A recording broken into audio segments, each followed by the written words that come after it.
they're taking care of things. So if we get the snowplow in here, all the better. Anyway, Katie and the big snow. And today we filmed at the Lolo Pass Visitor Center. Welcome to a special Valentine's Day edition of Storytime with Ranger Dena. Today I'm filming in the apartment because we're going to do some crafts afterwards, and I didn't want to have to haul a table and all the craft stuff down to the fire pit. So anyway, we're filming inside today. And our book today is Somebody Loves You, Mr. Hatch. This is one of my favorites. I know I say that every time, so maybe we should just assume that every book is my favorite book and go from there. And then I don't have to say it. So anyway, Somebody Loves You, Mr. Hatch by Irene Spinelli, illustrated by, or pictures by, Paul Yelowitz. So because it's such a delightfully wordy book, I'm going to read it and then I'll show you the pictures. So, Somebody Loves You, Mr. Hatch. Almost every book has a dedication page, and this one, the author says, "To my parents and to my three sisters, Tina, Donna, and Joe."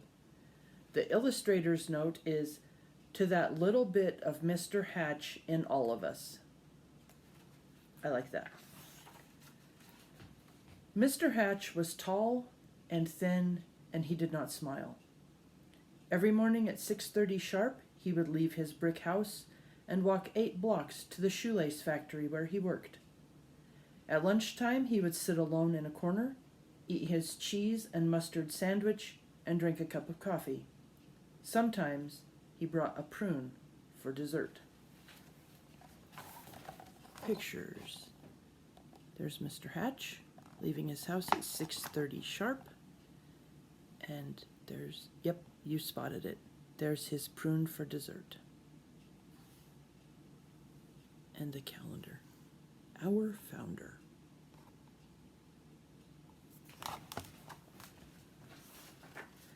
After work, he would make 2 stops.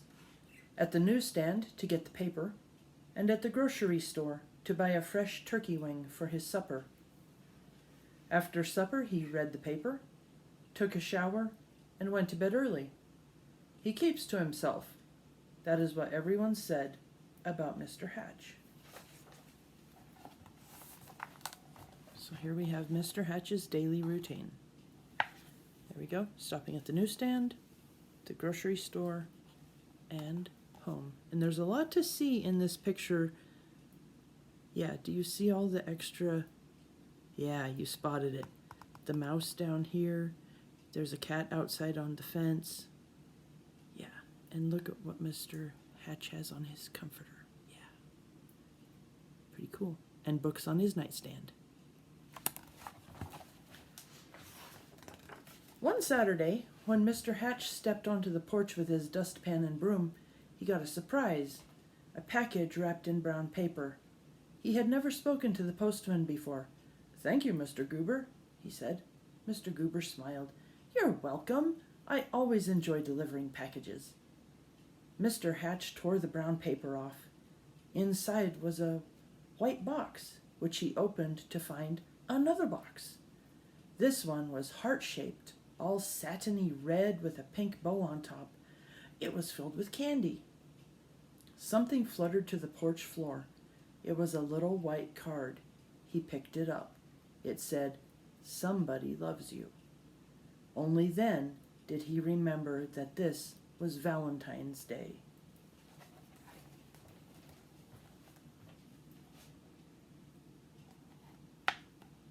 And do you see the little white card that fluttered? Yeah, there it is, right there. Good spotting, by the way. Mr. Hatch wondered and wondered. Now who would send this to me? He was all alone. He had no friends. And yet someone had sent him a Valentine. Who? Who? He put the box on the coffee table and tried to do some dusting.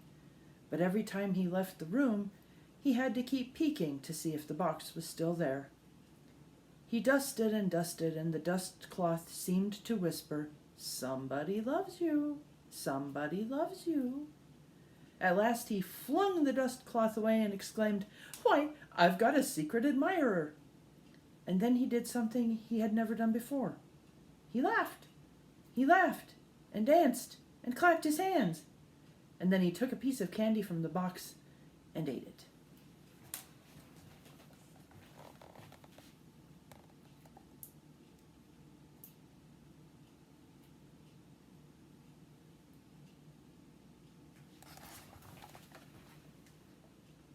Oh, I missed it.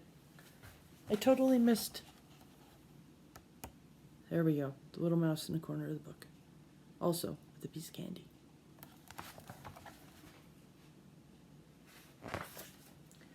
Mr. Hatch changed his shirt and found some old aftershave in the bottom drawer. He splashed it on his face. He picked out a yellow tie with blue polka dots and put it on. And then he went for a walk. Maybe, he thought, I will meet the person who sent me the candy. Of course, no one had ever seen Mr. Hatch wearing a tie, or smelling of aftershave, or smiling, so he got a lot of attention. Mrs. Weed tripped over her dog. Mr. Dunwoody nearly fell off his ladder. And little Tina Finn spilled all the toys out of her wagon. Mr. Hatch waved hello to all of them. To them all. So there's Mrs. Weed, little Tina Finn, and Mr. Dunwoody.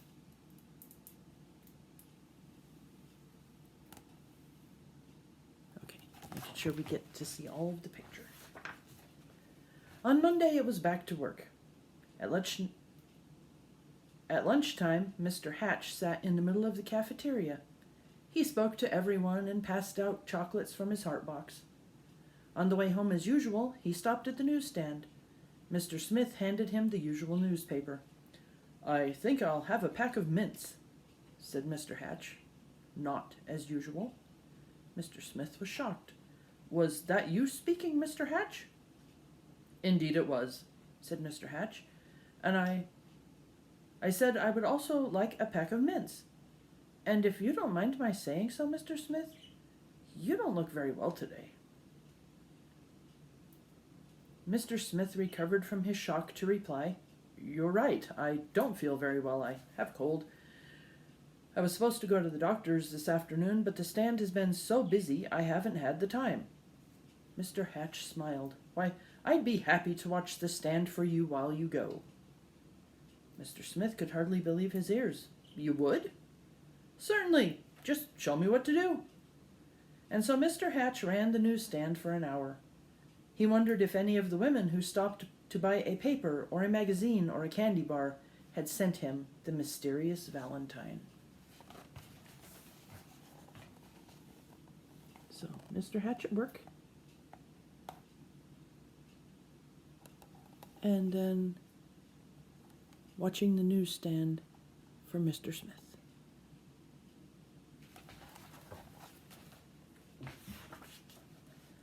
When Mr. Smith returned, Mr. Hatch made his usual stop at the grocery store.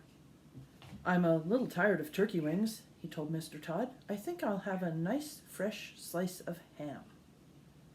Mr. Todd weighed the meat and wrapped it. "You look worried," said Mr. Hatch.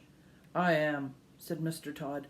"My little girl is late. She hasn't come home from school yet, and I can't leave the store to look for her until my wife arrives." "Goodness! Why didn't you say so?" said Mr. Hatch. "I will go look for her." And so he walked to school and found little Melanie Todd by the swings and brought her home. Thank you, said the grocer. "Any time," said Mr. Hatch. So we've got the grocery store, and there's little Melanie Todd by the swings.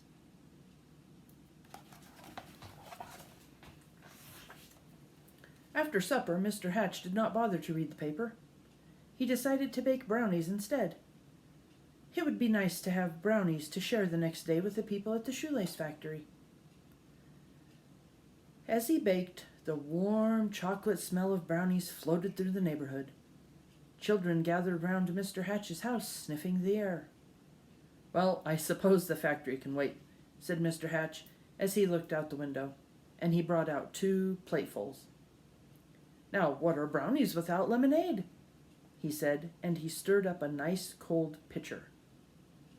When the parents came to gather their children, they had some brownies too. It turned out to be a picnic in Mr. Hatch's backyard. He dusted off an old harmonica and played songs he remembered from his boyhood. Everyone danced.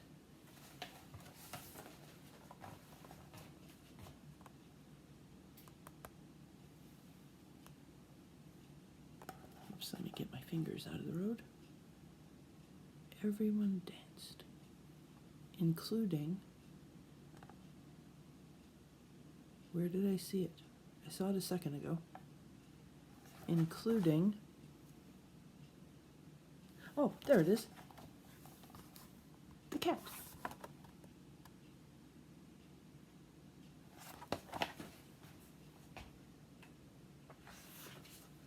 And so the days and weeks went by. When Mr. Hatch wasn't smiling, he was laughing. And when he wasn't laughing, he was helping someone.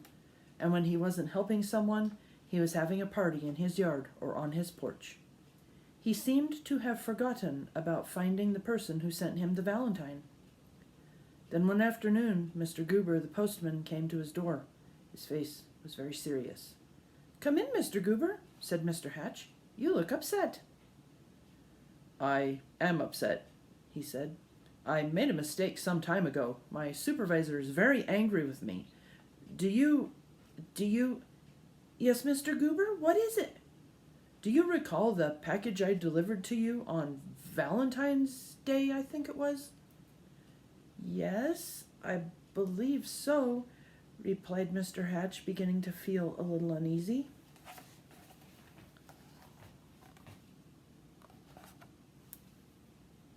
I love the wagon full of books. And he's reading them. Can you read what that says? Yeah, fairy tales.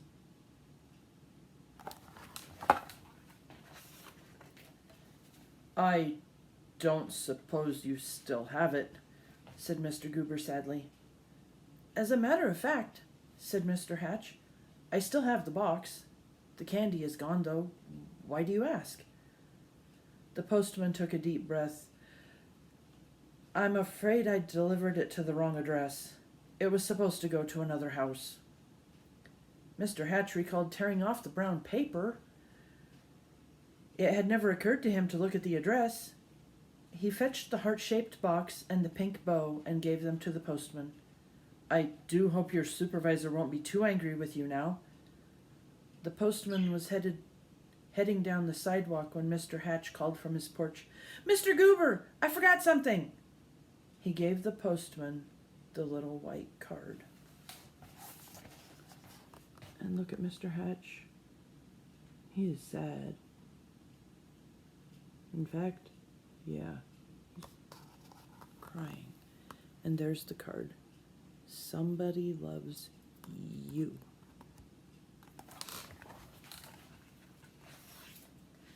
Alone in his living room, Mr. Hatch sighed.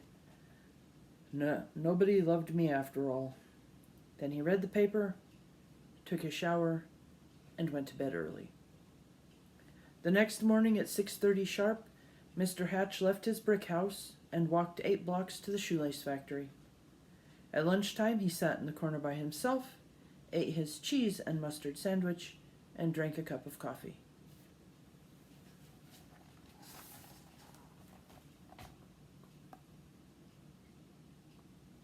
And you can see what month it is, because up here on the Our Founder calendar, it's April.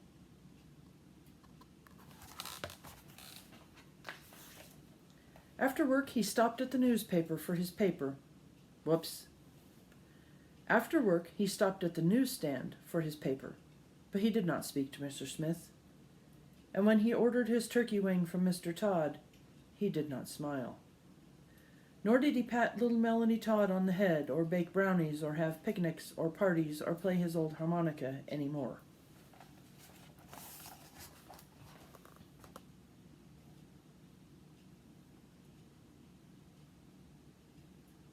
Now he just looks sad. Everyone whispered, "What is wrong with Mr. Hatch?" Mr. Goober, the postman, told them. "We love Mr. Hatch," insisted Mr. and Mrs. Dunwoody. "He gave us flowers for our garden. He helped us mend our back fence." Mrs. Weed nodded. "I love him too. He saved his bones for my dog Ruffy." Ruffy barked. "Ruff!" She loved Mr. Hatch too. Mr. Smith told everyone how Mr. Hatch had watched his newsstand so he could visit the doctor. And Mr. Todd told everyone how Mr. Hatch had found his little girl. All the children in the neighborhood remembered Mr. Hatch's wonderful brownies and lemonade, and most of all, his laughter. "Poor Mr. Hatch," they said. "What can we do?" Then Mr. Goober announced, "I have an idea." And here's everybody in thought bubbles showing what they think about Mr. Hatch, including Ruffy, who's thinking about balloons, flowers, brownies, and smiles. On Saturday morning, Mr. Hatch woke to a bright and sunny day. He put on his old overalls and went out to the porch with his dustpan and broom. He couldn't believe his eyes. All over the porch were red and white hearts and pink bows. There were boxes of candy on the chairs and yellow streamers flowing from the ceiling. And sticking up out of his mailbox was a shining silver harmonica. The front yard was filled with people, happy, smiling people. They were holding up a huge sign with hand-painted letters. It said, "Everybody loves Mr. Hatch."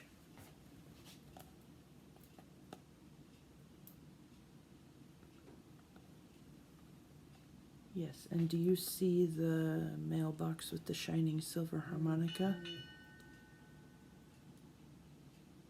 Yeah, me too. And happy, smiling people.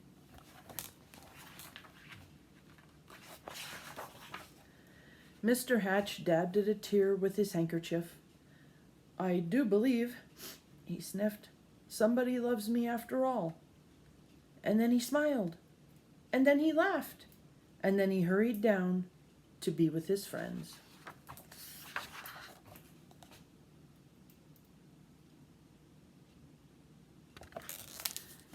Oh, that is just a delightful book. Somebody Loves You, Mr. Hatch. Irene Spinelli. Pictures by Paul Yalowitz. So now I thought we would do a couple of heart-themed crafts. So for our first craft, all you need is paper, some sort of marker, pencil, writing stick, whatever you prefer to use. What I did was someone gave me a heart box full of treats, just like in Somebody Loves You, Mr. Hatch. And so I took a marker and just made an outline of the heart. I like it because it's not perfectly symmetrical, so it was fun to work with. Or you can simply freehand it. I am not super good at freehand, but I was thinking this morning, any little squiggles and imperfections in the heart are just going to make it that much more fun. So this one I did freehand. This one I traced.